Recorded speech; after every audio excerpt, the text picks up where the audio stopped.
बिस्मिल्लाहिर्रहमानिर्रहीम। अस्सलामु अलैकुम व्यूअर्स।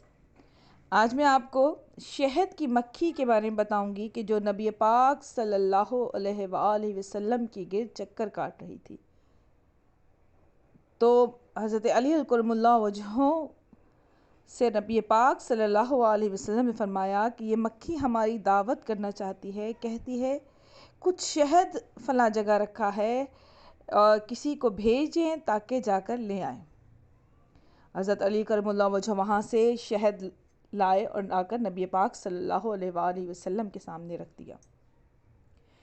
पैगम्बर सल्लल्लाहु अलैहि वसल्लम ने मक्खी से पूछा कि तुम कड़वे फूलों से रस लेती हो, फिर क्या वजह है कि वो रस तुम्हारे अंदर जाकर मीठा हो जाता है? मक्खी ने अर्ज़ की, जब हम उस फूल के रस को अपने अंदर ले जाती हैं तो हमसे कहा जाता है कि 3 मरतबा आप पर दरूद भेजें जिससे वो रस मीठा हो जाता है। सुभान अल्लाह।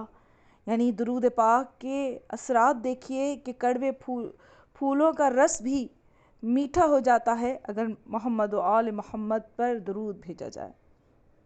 उम्मीद है आपको ये वीडियो पसंद आएगी। इसे लाइक और शेयर कीजिएगा। अगर आपने मेरे चैनल को सब्सक्राइब नहीं किया तो इसे सब्सक्राइब कर दें। इजाज़त दीजिए। अल्लाह हाफ़िज़।